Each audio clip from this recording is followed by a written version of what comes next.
I want you to turn to someone close to you, shake their hand and say, you're amazing, you're wonderful, and you're going to have a phenomenal year. So go ahead and do it now.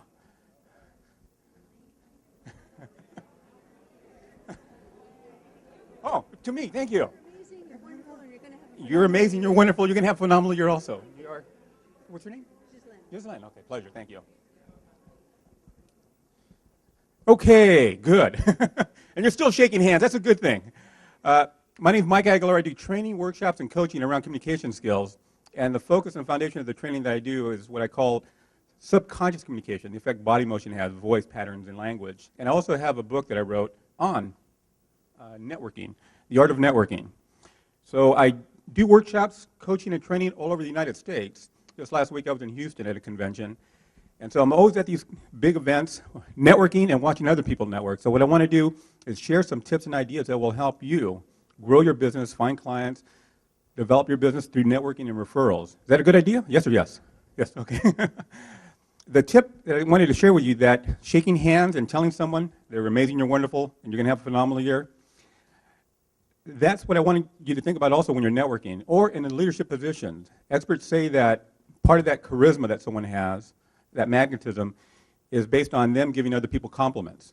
So when you're networking, you see someone, just give them a compliment. Nice tie, or nice blouse, or where do you work at, or great job. And so think about that as a networking tip, both to create that charisma and the rapport, plus to put you in that leadership position.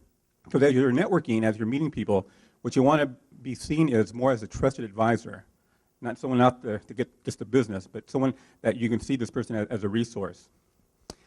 Another exercise I want you to do. This is a fun one. And calls are coming in. POTS, P-O-T-S. I'm going to say it, and I want you to spell it out. You guys ready? Okay. POTS, P-O-T-S. POTS. Spell it out, P-O-T-S. POTS, P-O-T-S. One more time. POTS, P-O-T-S. What do you do when you come to a green light? You green light. What do you do when you come to a green light? You go. You don't stop. You go, yes. So I'm driving out first. This is the power of subconscious communication, nonverbal. I did a couple of things. One is the word POTS. It sounds like stop. It actually stop spelled backwards. And so certain words that you use will create a train of thought, either positive, to hire me or work with me, or negative, and mixed messages. And when you're networking or you meet people for the first time, the impression they get about you is within the first 7 seconds. So you want to make a good positive impression. And then with my body language. Anyone pick up what I did with my body language? Yes. I did two things. I did the stop sign, and I pressed on the brakes. So my body language made an impact to the point where you were thinking about stopping, not going. You'll probably do the same thing. You'll say stop. And then also with my voice, the voice pattern, I use my voice in a way to create alarm. I say, what do you do when you come to a green light? You! So it's like, oh, alert, alert. And so your voice, when you're networking and meeting people for the first time, your voice is an instrument. You want to create that magic where they see you as, again, that trusted advisor. And there's a book called Blink by Malcolm Gladwell. Anyone read Blink? Few, okay. It talks about in the blink of an eye. He also wrote Tipping Point, which is another great book on how fads happen and branding. But in Blink, he talks about that first impression in 7 seconds. People are getting impressions about you. And you've all experienced where you might have met someone for the first time, and you just connected with this person. You felt great about this person, wanted to buy this person's product or service, or give referrals. And with you and me standing up here, I can see a lot of you nodding your head because you've experienced that, but also keep in mind, people are experiencing that with you. Either they're connecting with you and getting a good Blink impression, or they're getting mixed messages by the way you're approaching them, by the way you're talking to them. And so I'm going to share with you some tips, not only giving compliments, some other things you can do that will help you stand out when you're networking, help you really connect that with that client or potential client and create that rapport. One quick tip, when you hand information to people, let's see, we have a flyer or the agenda. Joe, if you could help me, please. Can you stand up? Thanks. When you're networking, your body language, you want to create a consistent, strong message.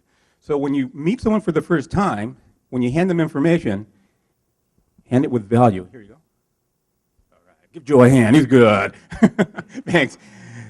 So you hand things with value versus what you don't want to do, again, creating that mixed message is, oh, here's my product or service. You're going to love it.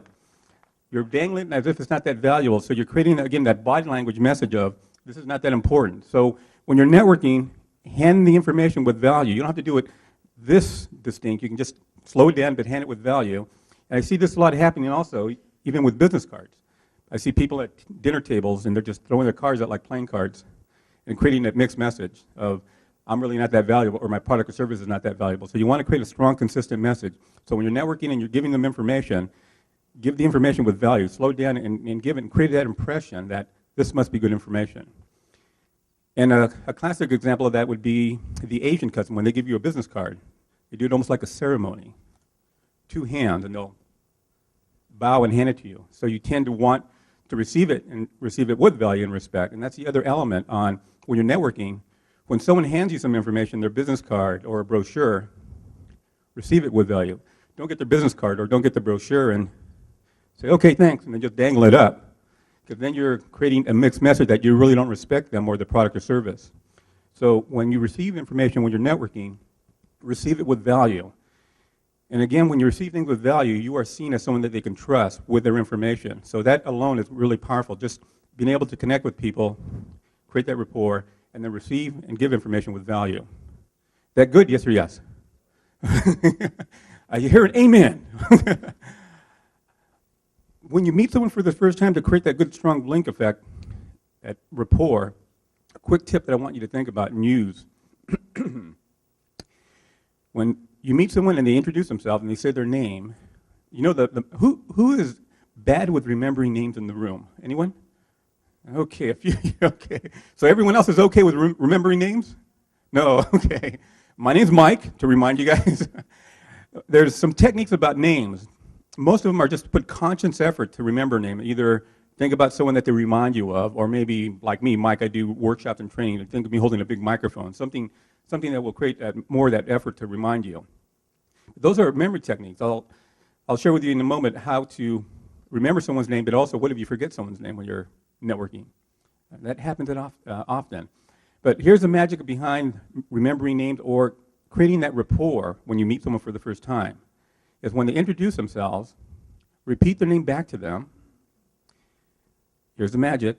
Exactly the way they say it, accent and all. Speed, volume level, and accent. When you say their name with an accent, that's where the magic happens, because you're talking to them as if you're an old family friend, someone that they know. So, for example, there was one woman that was in my workshop, and she said, yes, I know what you mean. My name's Maria. I introduced myself as Maria. And then I would say, hi, I'm Maria. And that person would say, oh, Maria, glad to meet you. She goes, no, Maria. Maria. Okay, I'll go by Maria. And even Cesar. Cesar, he introduced himself as what? What's your name, Cesar? Not Caesar. A lot of people call him Caesar, and you don't like that, do you? No. He'll say Cesar, and people will still say Caesar. The rapport's not there. Cesar gets a sense that they're not really paying attention to them or respecting them. So when someone introduces themselves, if they have an accent, do their best to repeat their name back to them. Just their name. Don't continue on with an accent after that. It'll sound pretty bad. Just the name, and the rapport will happen. They'll get the sense that you're really paying attention to them. It'll help you focus on them and remember their name, because you're paying attention to the name. Because what you don't want to do would be meeting someone. Hi, I'm Mike, and you are? Jose? Okay, he's Jose. But what you don't want to do is say, oh, yeah, I'm Mike, and then look around and not really watch the person.